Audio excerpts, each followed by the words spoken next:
Rovers included Ronnie Mauger in midfield after he returned from international duty, plus Lewis Hogg as well, and Trevor Challis comes into a 5-man defence. The other decision for the manager was who should partner Nathan Ellington up front, and he's gone for Christian Lee. City were missing Aaron Brown, who hobbled off with an ankle injury on Saturday, and Neil Maddison, who also missed part of that game. Tinian and Hulbert come into the side. Former Rovers striker Peter Beadle is out. Like Tony Thorpe, he's suspended, so up front it's the two Lees, Peacock and Matthews. Your commentators tonight are the former Rovers and City manager John Ward, but first, Phil Duffel. Away we go then in the latest encounter of this famous fixture. Referee Alan Wiley's had a long look at the Memorial Stadium pitch, but he's decided it is fit for play. It really will be testing conditions out there for both sides. They're already labelling this the match that neither side can afford to lose. It remains to be seen who's got the courage to go out and win it. As I said, our referee tonight, Alan Wiley, who comes from Burntwood in Staffordshire, and he needed his wellies on earlier to make the pitch inspection.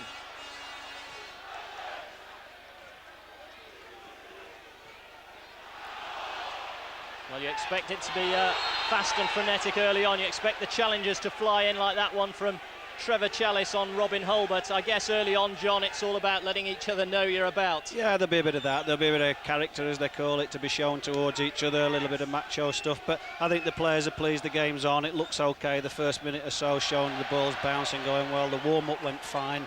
I think now it's up to the players to put the game on and give us a good evening's work. Yeah, it's very interesting. You made the point as the players were warming up. At no stage did they look towards the referee to try and get the game called off. They all want to play. They were on with the game. They wanted the game on, no doubt about that. Well, here go Rovers. They're on now with Hogg breaking from midfield. It's Mickey Bell back there doing a good job for his side. And he's won the throw into the bargain.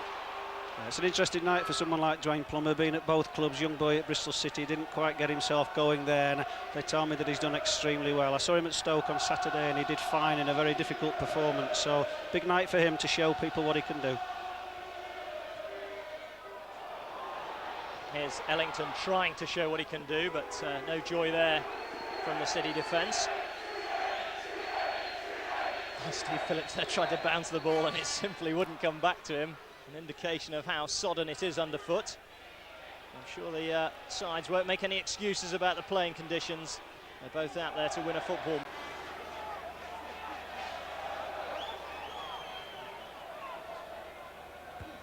Tinian wins the header. Peacock did really well under pressure there. Yes. The whistle has gone. He shakes his head. He was reminding us earlier that he got clobbered in the opening 3 minutes of his first Bristol derby. There's a booking coming, I think, here, the first yellow card coming out. It's a pity in a way, because Bristol City had an opportunity to break forward there on the left-hand side, and the referee had not followed the ball. He'd looked at the incident, decided he needed to stop it, and maybe there was a chance of Bristol City to get another one of those telling crosses in. Well, it's Shea Wilson who marks his Bristol derby debut with a yellow card. So it was a challenge from behind, didn't he? Came in off the floor, challenge from the back. Referee sometimes feels he has to do that. Tinian's ball in. This is Clist.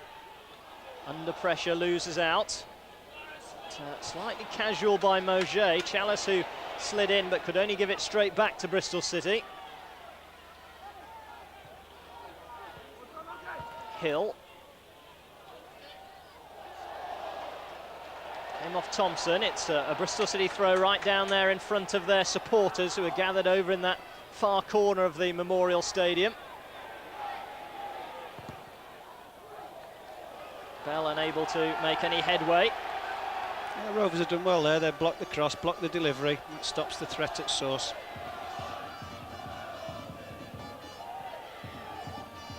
Hill now. Drilled in low, almost took the defence by surprise. Thompson takes control. That's better, well done. Minute to go towards half-time, you don't take chances. They did well to come out of that, Rovers. The composure too. Need to get it in the box quickly with the clock ticking down. This is Plummer. Mauger has Thompson wide right. Now, can he deliver? Need a cross now. That's better. Phillips had to make the catch and wasn't clean, but it was good enough. Yeah, that's better. You see it coming. It's just outside the 6-yard box. He sees it, plenty of time to see it. Perhaps not enough quite pace on it. Perhaps wanted it a little bit flatter, but certainly has given it a problem. Steve can't handle it as cleanly as he possibly likes. Well, that's the final action of the first half. In many ways, a slightly disappointing one. Danny Wilson there with much to ponder at half-time. And we'll hope for goals in the second half. It's a blank scoreline so far at the Memorial Stadium. Welcome back then as Bristol Rovers get the second half underway. One or two of the players have taken the chance to change their jerseys during half-time. Nathan Ellington's donned a pair of gloves. Steve Phillips has discarded the tracksuit trousers. Let's hope it all adds up to a little bit more action. And Buster Footman's still in his T-shirt. Amazing man. The one thing that hasn't changed are the prevailing conditions. Still teeming down with rain. But of course, that's now at City. They were the first team out after half-time, and Gary Thompson was geeing his team up as he went across the pitch. It's had some response from his players. He'll be pleased with that. Wayward pass now they've got to deal with and make sure they don't cause any problems to them. Hill forward. Neat little back heel by Peacock. Bell was covered by Shea Wilson at the expense of a corner kick to Bristol City. Yeah, good start to the second half, a little bit more urgency. Mickey Bell's good at this, gets behind people, but again, good defending by Rovers. Stop the cross at source. They've got a corner to deal with now. Matthews among those waiting in the middle. Tinian and Murray over the ball.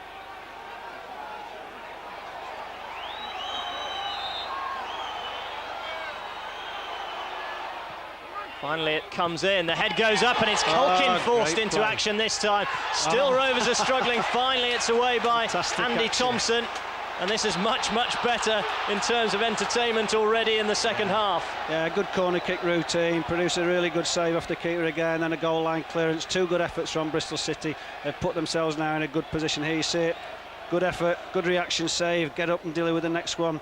Great strike back across. There you go, off the line, get it out and start again. Silly free kick though, gives them problems. Mickey Bell on the ball, Brian Tinian, two good left-footed players here.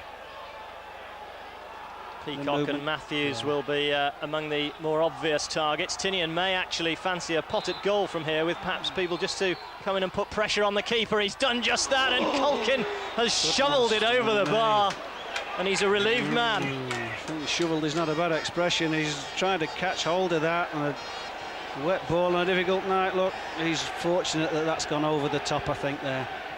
As you say, Brian Tinney, there he is, hits the target. Him and Mickey Bell are good at hitting the target on those left footballs, like them on the right side. Another corner. Well, if he's a cat, Culkin, he's just lost one of his 9 lives, I think. There's a break the other end now. Good start to this half. Plummer leads the counter. He's got nobody wide right. Hoggs finally getting there. A better option perhaps was left with Ellington, but easy for us to see from up here. It's a little more difficult at pitch level. Ellington is finally on the ball and running at Matt Hill. Block off Carey might prove problematic. That's Chris Lee with a follow-up. It's in, it's 1-0 Bristol Rovers. Christian Lee's goal since his move from Gillingham, and what a time to get it. 6 minutes into the second half, and it's the Bristol Rovers fans in the crowd who are celebrating. Yeah, it's the culmination of a good start to the second half, and this is where perhaps Steve Phillips makes his first mistake on his judgment. He's come out, not made it. If he comes off, he's got to get there, and it's relatively simple if Lee gets there first. There's the strike, ball in the air. They're expecting the keeper to come. They can't get back. Joe Burnell can't get back there and cover his keeper. And maybe Steve's got to be asking, so why did I get myself in that position, or could I come out quicker? But a great start to the second half, and everybody's livened up now. A little bit better in terms of the surface, to people to run with the ball and move the ball about a little bit. And Rovers have used that surface well. They've conceded the free kick now. Yeah. And that could invite trouble. It's getting a little bit tasty now, so you say one or two nerves will start to fray, one or two things happening. Oh, that's an arm in there. The referee probably behind it, doesn't see it. It's Ronnie Mauger, who was a late entrant onto the scene. Yeah. That's a forearm at the back of the ear. Probably a bit fortunate the referee didn't see that from a different angle. No real grumbles from the players out. Getting up and getting on with it. Chance again, continue and deliver. There's a chat with Peacock. Well, normally you'd say this was too far out for a strike at goal, but on a night like this, I wouldn't back against it. And after his last one, Tinian again deflected. He's done it again. And just behind for a corner. That's a good run across the goalkeeper as well. I think he might have just taken his eye off it. Someone's got a touch on it. Whether it's Culkin, yeah, looks like it. Yeah, a little deflection on it, but Tinian will fancy his chances now. Two good strikes off his left foot. Corner problem now for Rovers. Tinian again in charge of the set piece. Carey's made his way forward from the back. It just clears him. Rovers get it out of harm's way, at least initially. His handball. Brian Tinian just unsure of his whereabouts, according to the goal. Whether it can see the line over there. Caught it inside the pitch and been penalised for handball. They do play rugby on here, don't they? Yep. Yeah, did he ask for a mark? He's innocent, look. Jones, again the hand of apology was raised in the direction of his colleague Trevor Chalice. Another chance maybe for Tinian. There goes Mickey Bell, look. There they go again. Left footers are on. Challenge. Yeah, just caught him. When you're moving as quickly as Scott Murray, one nudge just sends him off balance, and it's probably a free kick, but it's no more than just a catch as he's gone past him. But it's a very big problem now if he can get this on target yet again. No prizes for guessing who's over the ball. Tinian. Just a foot or so too high that time, but he's certainly got the old radar working. He's yeah, they just changed the routine there, just nudges it to Mickey Bell. Maybe he thought he just needed to see another yard of the goal, perhaps. We can't see from our angle, obviously, but Brian probably thought he needed just to shift that ball. On the other two, he's hit direct, doesn't give the defence a chance to go and close anything down. Players have been terrific tonight. There's no quarter asked or given. Well, there might be in a minute. Breaks for Matthews, tries his luck first time, and Culkin wasn't too sure of his footing, so again he was happy just to push the ball out of harm's way. I think Nick's taking the decision. Here we go, it just drops in front of him. It's tricky. It was going away from him a bit, didn't quite catch it clean. I think he's taken the decision some of his defenders have. Let's get that ball out of the way and start again. He's got his body behind it, prevented it going in his net. That's what he's there for. Yeah, job done initially. Yeah, one to do now from the corner, though. We've got an injury first, Phil. Got a player down in the middle. Tinian again. Be swung in by the trusty left boot of Brian Tinian. Defended well on the near post that time by Bristol Rovers. Mauger is allowed back into the fray. He's limping a little bit though. We're going to see if he's going to run that off. We can't leave him on there for too long if he's struggling a little bit with his fitness. He does have Bryant and Astafievs on the bench, tailor-made replacements, I suppose. Maybe the state of the game perhaps better suited to the tigerish qualities of Bryant than perhaps the silky skills of... that's a penalty. He's given a penalty. He's given it. Yeah. Challenge right on the limit of the box. Yeah, he gave it. The referee had a good look. He did. He gave it measured thought. He had a look, saw where it was, and his movement to the penalty spot. Now, chance for Bristol City to get back in. Yeah. I can't see the lines on that picture. The referee's far closer than me. Holbert, who went down, referee Alan Wiley, to be fair, had a very good look at it and calmly pointed to the spot. He was sure.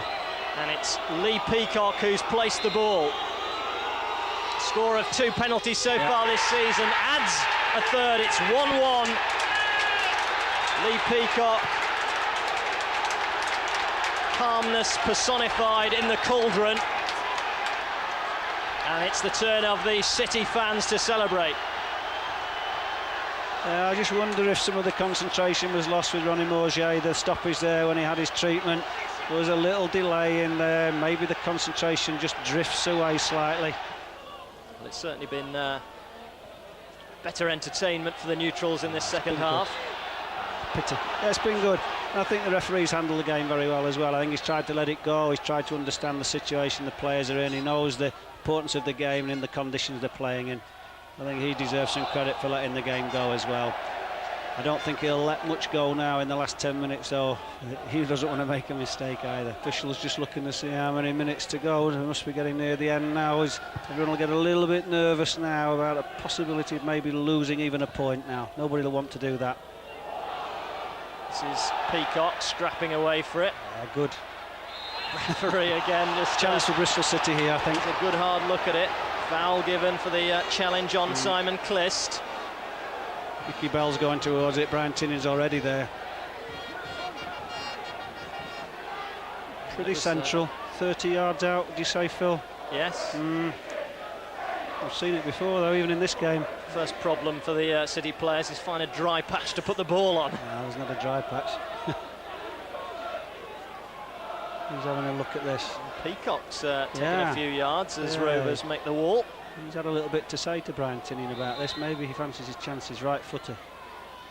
It is Lee Peacock, and he'll wish he'd left it to someone else.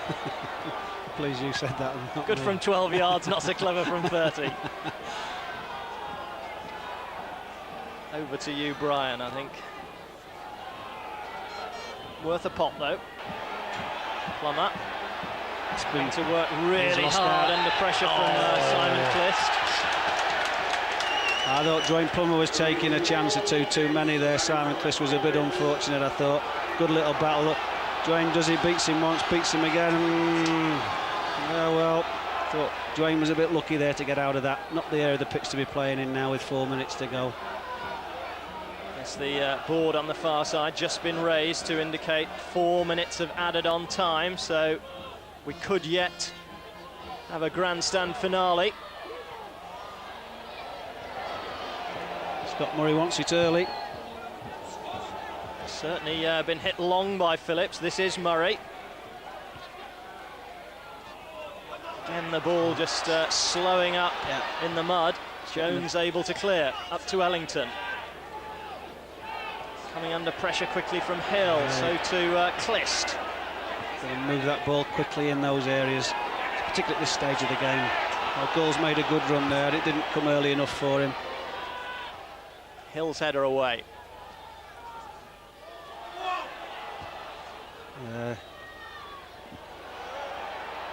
Foster to Jones. Chalice is wide if they want to go. Muster one key thrust forward now. Well, it's away by Joe Burnell, only as far as Trevor Chalice. Ellington wants it played early into the middle, gets it just there, gets the flick on. Lee is there, and Hill's in the way. Now, did that hit his arm? Well, certainly the Rovers fans behind the goal thought so. There's a flag up for something. Christian Lee is here. This could be the turning point. He's not signalling a penalty with his flag, though. If he thinks it's a penalty, I tell you what, the shout's loud enough. I don't think he's given that. He has. The referee, after consultation with the linesman, has pointed to the spot. Well, I'm surprised because the linesman didn't actually signal that. If he thinks it's a penalty, he puts his flag across his chest, and he didn't actually do that. I didn't see him do that. Well, Matt Hill is he'll be despondent. Yeah, to say the least. Steve Phillips is off the line. He wants to say something now. Now, what about this for a pressure penalty kick? Local derby, injury time, 1-1. Scott Jones against Steve Phillips. The keeper saved it. Would you believe it? Unbelievable stuff. It nearly even squeezed underneath him. Well, there's a break on here. They've got problems. Rovers at the back now. Have another twist at the end of this game. Well, poor Scott Jones, it's gone to the race, dived the right way, it's stuck in there. It's a good save from the keeper. Well done, Steve Phillips. That's the end of the game. Matty Hill's going straight to Steve Phillips. What an astonishing end to the match. Phillips and Hill embracing. Matt Hill is out of jail thanks to his goalkeeper. Bristol City in a sense off the hook as well, although to be fair there was so little to choose between these teams all night that in a sense a draw, a fair result. Christian Lee it was who gave Rovers the nod with the goal after 51 minutes, equalised with a Lee Peacock penalty, but all the drama really in the closing stages when Rovers got a spot kick of their own. Scott Jones' effort saved by Steve Phillips in the City goal, all of which means the latest Bristol derby has ended all square. It's Bristol Rovers 1, Bristol City 1. Yeah. Did you feel perhaps you had something to make up for because there was a question mark perhaps against you on the first goal?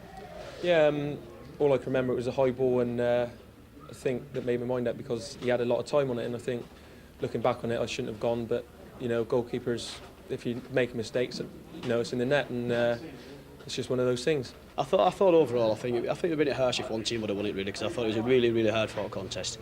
The conditions were absolutely atrocious, and the players made the best out of those conditions, and I thought it was very committed, and I thought it was a good advert in the conditions.